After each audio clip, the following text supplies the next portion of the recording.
Mas é verdade. Nós vamos começar uma série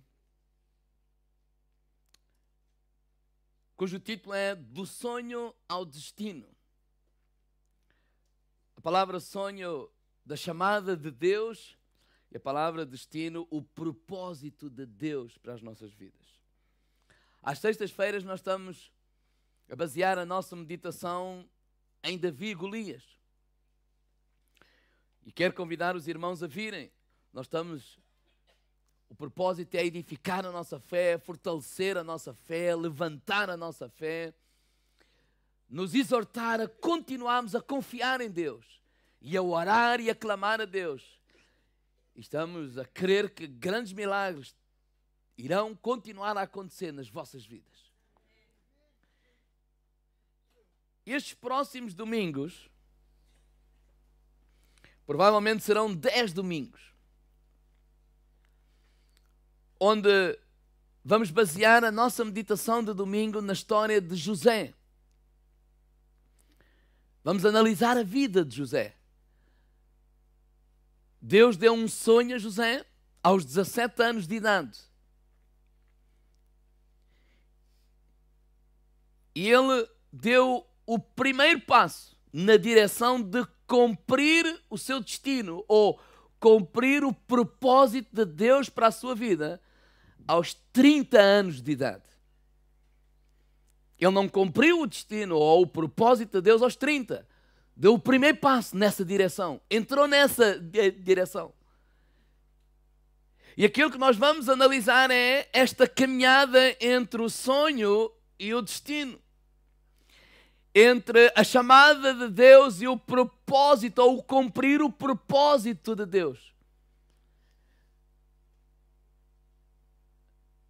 Porque nesta caminhada há um tempo de aprendizagem. Há um tempo de provas que ele teve que passar, aprender, amadurecer, para que ele pudesse estar preparado para cumprir o propósito que Deus tinha para as suas vidas.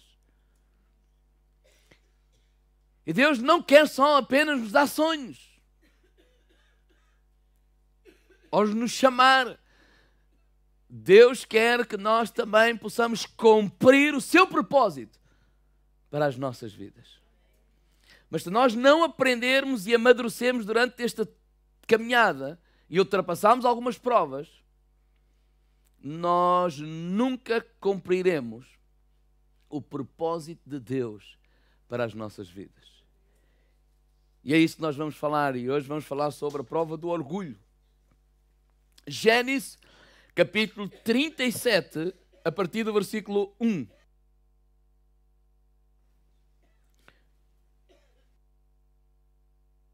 Todos já abriram a Bíblia? Abriram a Bíblia, ligaram a Bíblia.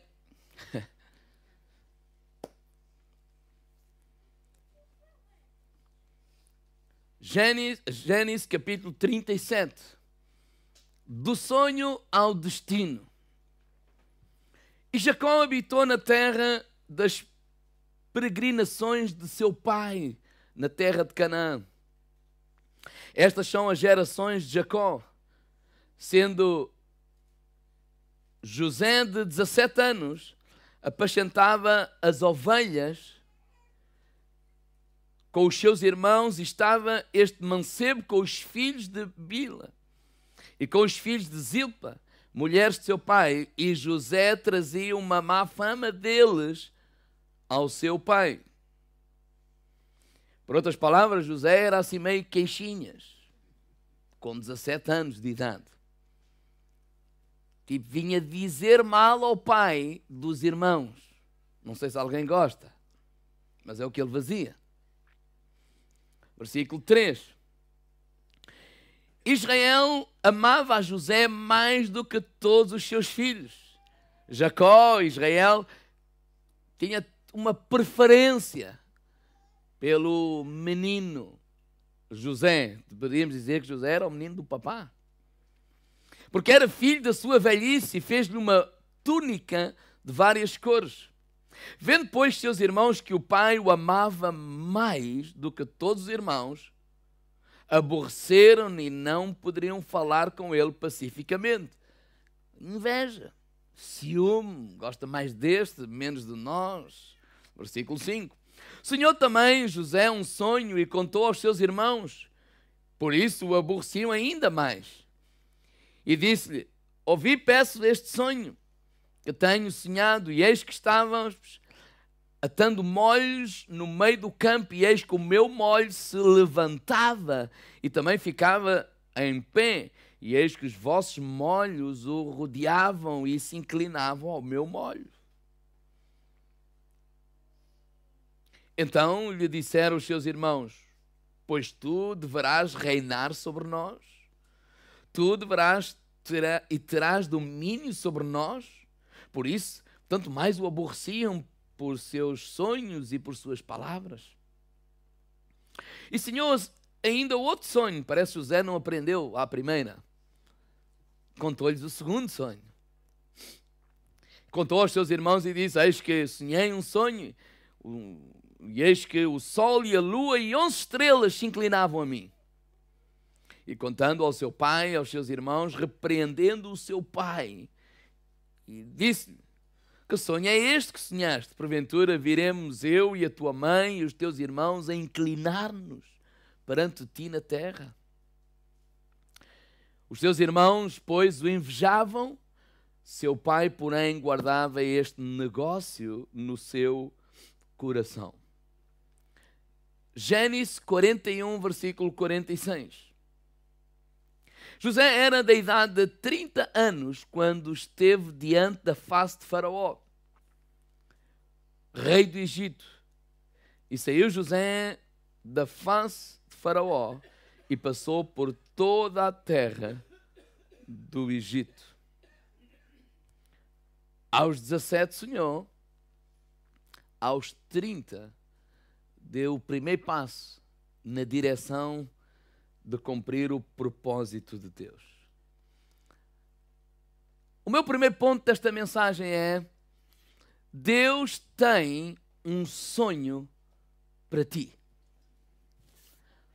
Diga lá ao irmão lá: Deus tem um sonho para ti. O primeiro que precisamos entender é que o sonho de José era de Deus. Não era apenas dele próprio. Foi Deus que lhe deu este sonho. Esta atitude de ficar envaidecido ou orgulhoso pelo seu sonho não é de Deus. Mas o sonho era de Deus. E aquilo que eu creio é que Deus tem sonhos para as nossas vidas.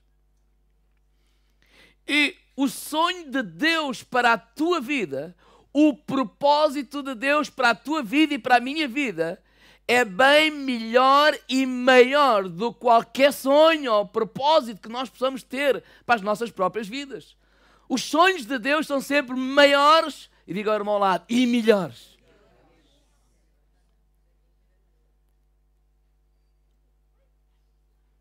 Quando eu falo do destino, estamos a falar do propósito de Deus para as nossas vidas.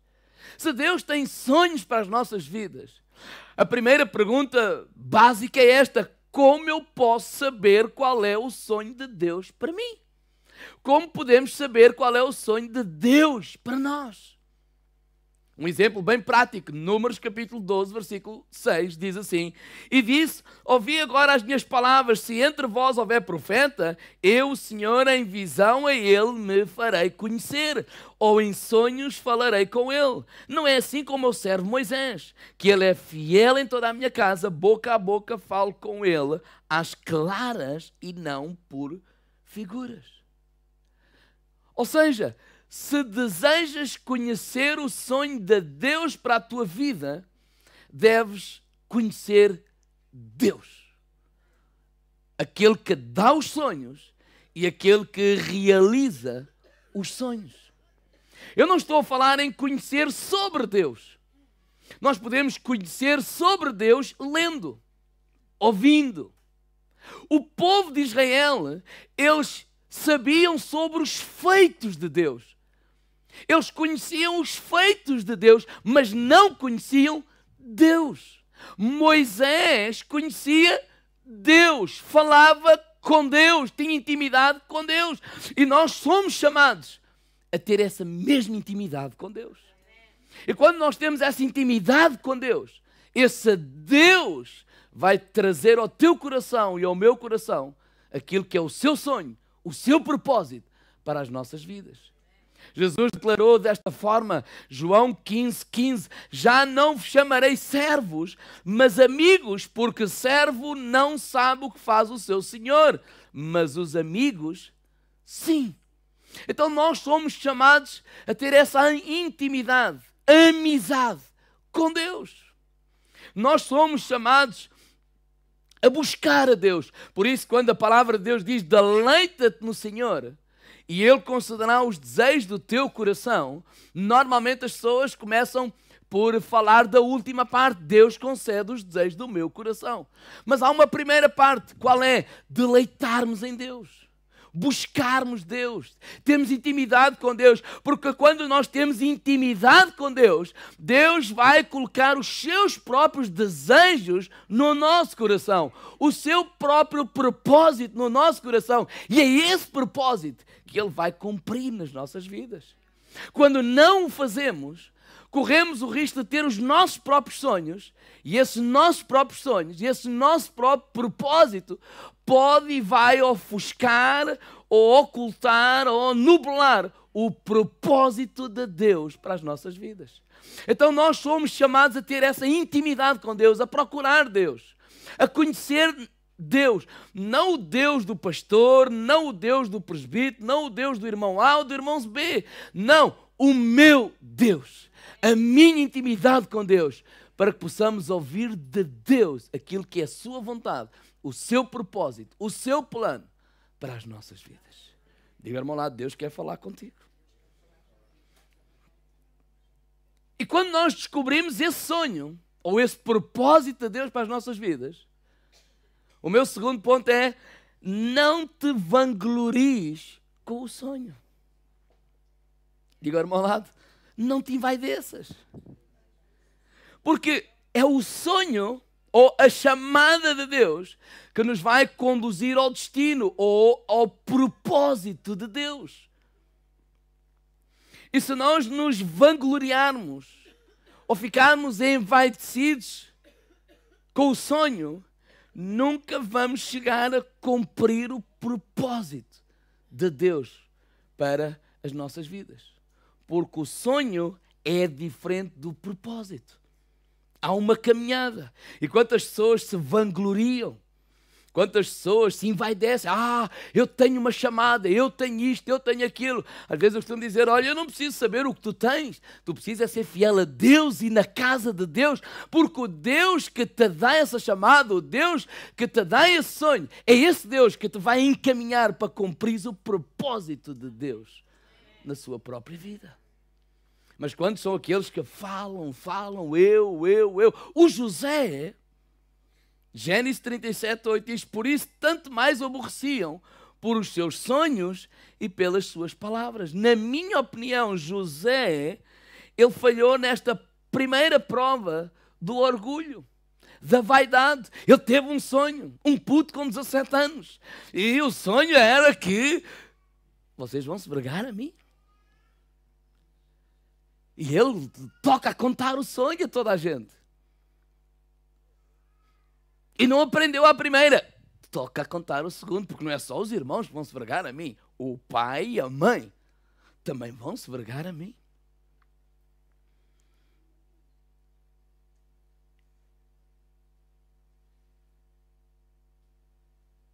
Esta atitude de eu vou ser, eu vou conseguir, eu.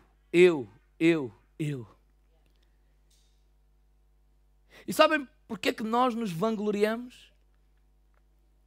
Por causa do orgulho que está no nosso coração. Mateus 12:34 diz assim, pois do que há em abundância no coração, disso fala a boca. É possível nós conhecermos o coração de uma pessoa. Eu não estou a dizer tudo, mas é possível. Por quê? Porque a palavra de Deus é clara. Aquilo que está no coração, a boca vai falar. O orgulho sempre tem uma voz. O orgulho sempre quer ser ouvido. O orgulho sempre quer dar a sua opinião. O orgulho sempre interrompe os outros.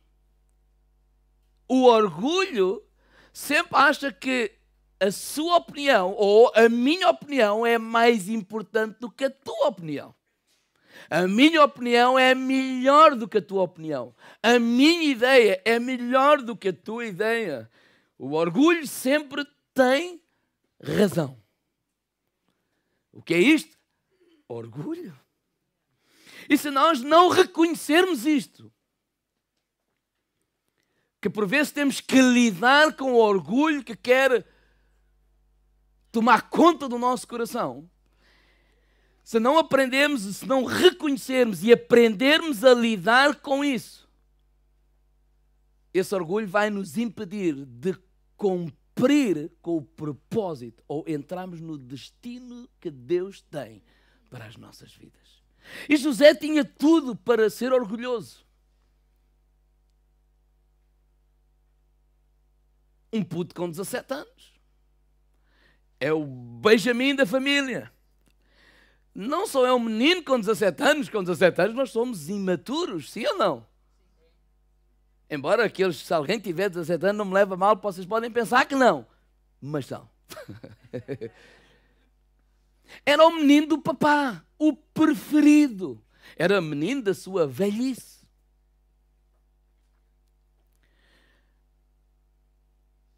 Isso era notório pela atitude do papá e ao oferecer-lhe uma túnica. Esta túnica, por exemplo, é algo que cobria o corpo e normalmente era usado por aquela pessoa que não tinha uma ocupação laboral muito intensa ou então possuía um elevado estatuto social. Lembrem-se que a túnica de Jesus não tinha costuras e ela foi sorteada. Não é qualquer roupa.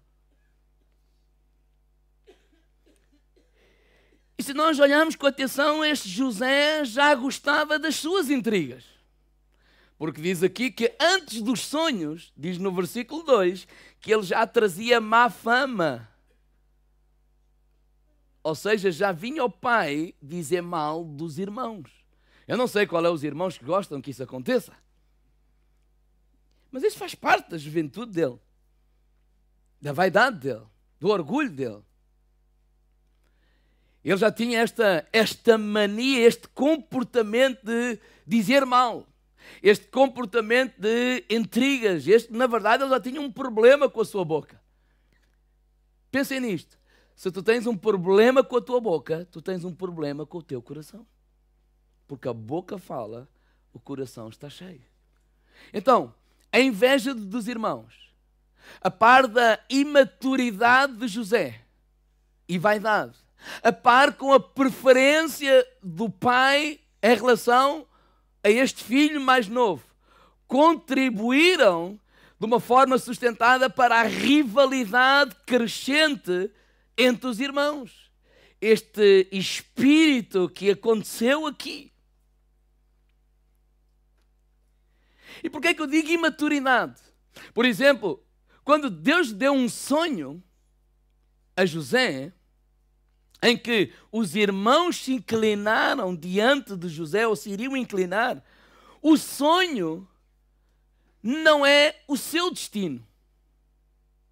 Ou seja, a chamada de Deus, o sonho de Deus, não é o propósito de Deus para a sua vida. O que eu quero dizer é que o sonho, ou o propósito de Deus para a sua vida não era que os irmãos e os pais se inclinassem a José.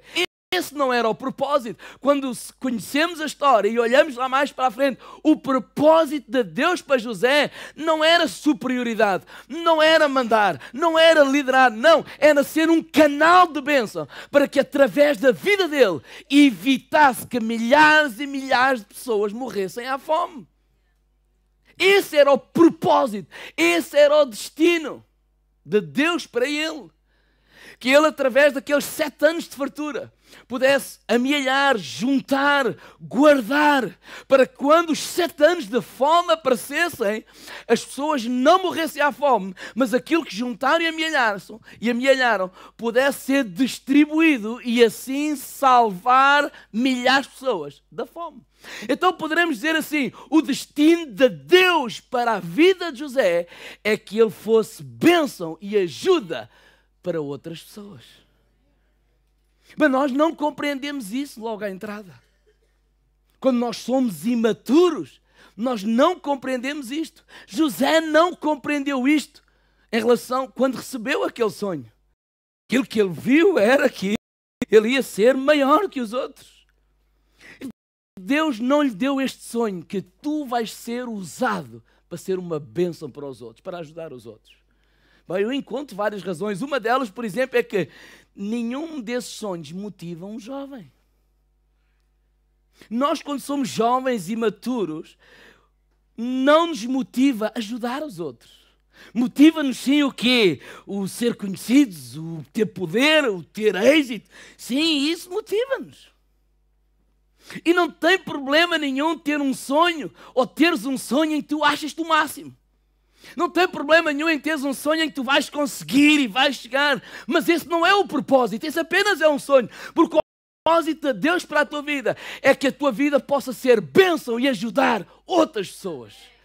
O propósito de Deus para nós nunca é nos elevar, mas se nos quiser levar a um nível de influência, é para que possamos, através desse lugar, ser bênção, ser influência, ser ajuda para outras pessoas. Esse é o propósito de Deus para as nossas vidas. Como igreja, a mesma coisa. E quando amadurecemos, nós vamos perceber isso. Então, do sonho ao destino, há todo um processo, digo irmão lá, de amadurecimento, de crescimento. Outra razão porque Deus não lhe deu esse sonho, que eu vejo aqui, de ajudar, mas sim de ser grande, é que Deus deu-lhe um sonho, ou esse sonho, porque esse sonho iria revelar o que estava no seu coração.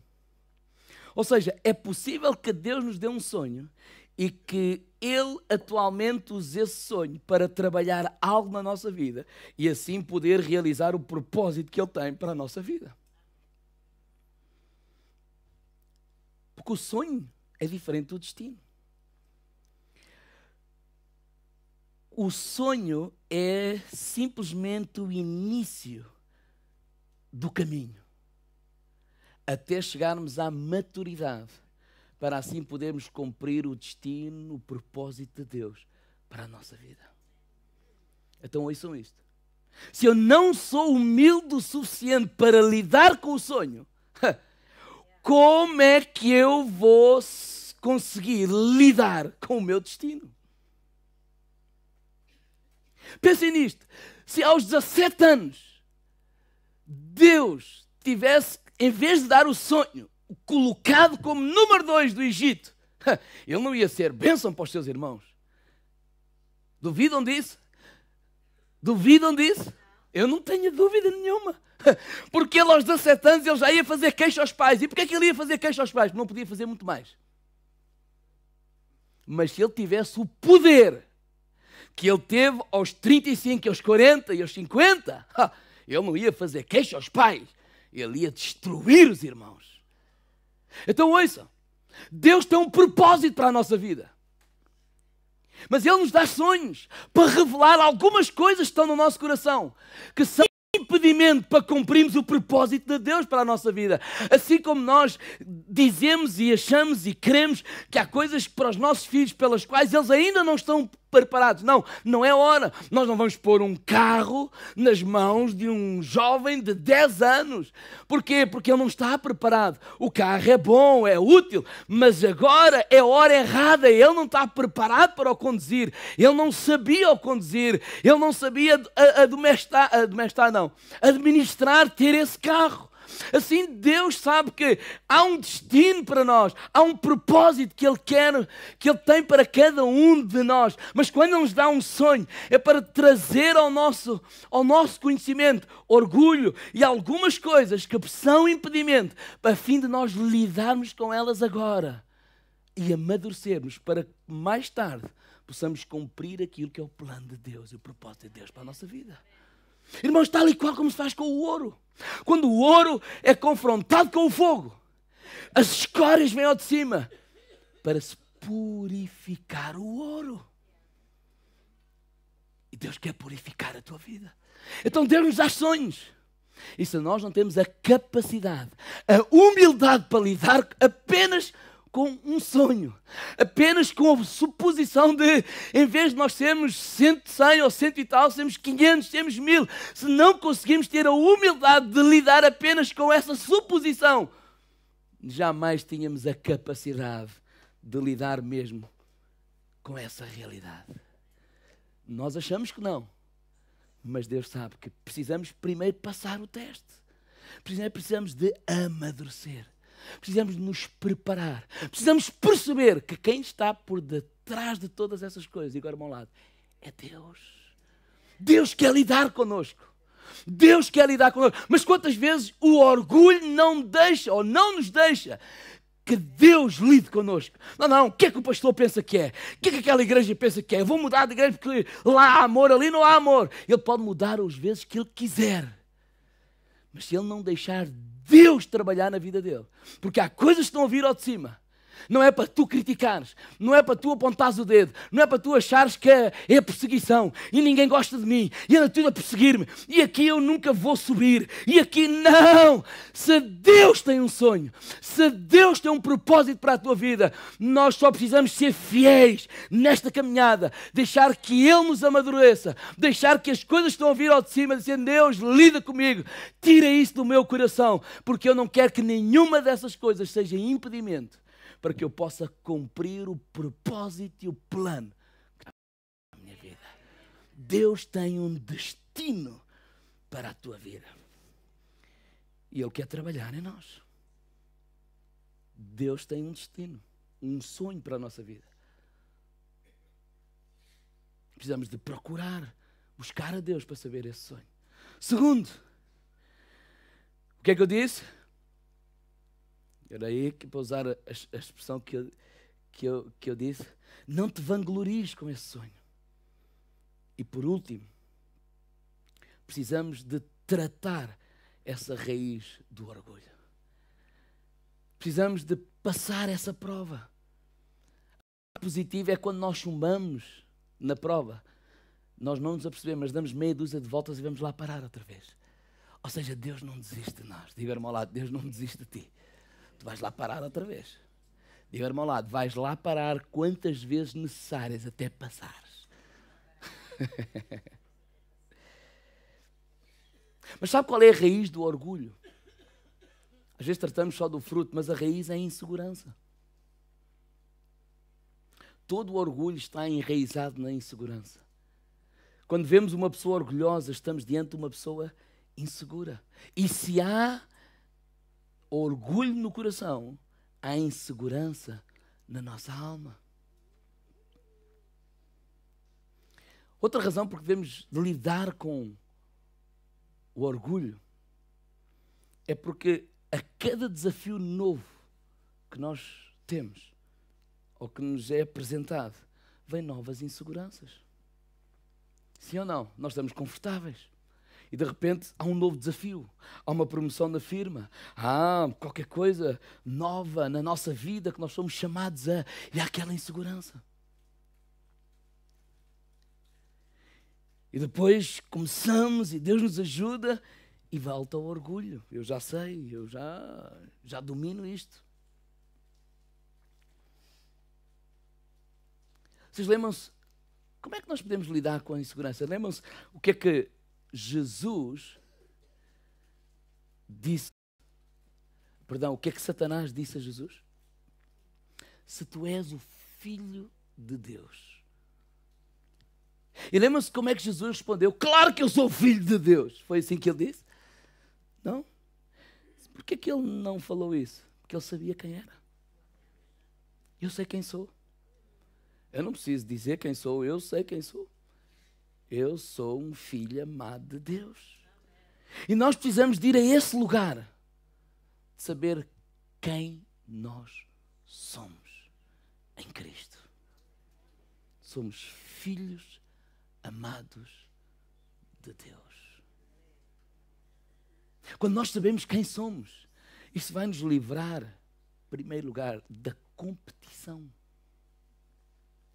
Segundo, isso vai nos livrar da comparação. Tudo isso são, para mim, maldições. A maldição da competição, a maldição da comparação, de compararmos que é melhor, que é pior. Quando eu sei quem sou em Cristo, isso vai-me livrar de competir, vai-me livrar de comparar. E vai-me livrar de uma terceira coisa, daquela atitude de performance. Eu tenho que mostrar que sou capaz. Porque eu não tenho que mostrar coisa alguma. Porque se eu estou aqui, se tu estás aqui, é pela graça de Deus. Nós somos filhos amados de Deus. Queremos dizer, Deus, eis-me aqui para fazer a tua vontade. Mas não é para mostrar, não é para fazer ver, não é para competir, não é para comparar, nada disso. É para fazer a tua vontade. A tua vontade. A tua vontade. Vou-vos contar uma história. Imagino um castelo, um rei, uma rainha e um príncipe. E o príncipe, há um dia que olha lá para o povo e dá de caras com uma jovem. E ele fica tipo amor à primeira vista. Ele fica apaixonado pela jovem. A jovem nem sabe quem ela é. Não o viu, não sabe. Mas ele fica completamente atordoado por ela. Apanhadinha. E ele pensa, mas eu não quero que ela goste de mim porque eu sou príncipe, porque eu sou filho do rei, filho da rainha, porque tenho palavras, porque sou rico, por isso aqui. Não. Então o que é que ele resolve fazer? Ele resolve sair do palácio e morar para perto de onde aquela jovem mora, arranjar um trabalho secular como qualquer pessoa do povo, para se fazer conhecido e conquistar aquela menina. E assim ele faz durante anos. Até que ele consegue conquistar a jovem. Apaixonam-se e ele revela a misericórdia de Deus. Não precisamos nem nos sentir inseguros, nem nos sentir orgulhosos. E aqueles que estão aqui que estão a sentir-se inseguros, às vezes na escola. Às vezes, por exemplo, entraram na universidade. Eu não sou capaz. Não, tu vais ser capaz. Porque se Deus abriu essas portas, se te deu esse lugar, tu não vais ficar pelo caminho, tu vais ultrapassar isso. Porque Deus te capacitará. Deus te dará a sabedoria. Deus te dará a inteligência. Deus te ajudará a ter a disciplina necessária para continuares a estudar e cumprires esse sonho, amadureceres, para que mais tarde possas entrar no propósito de Deus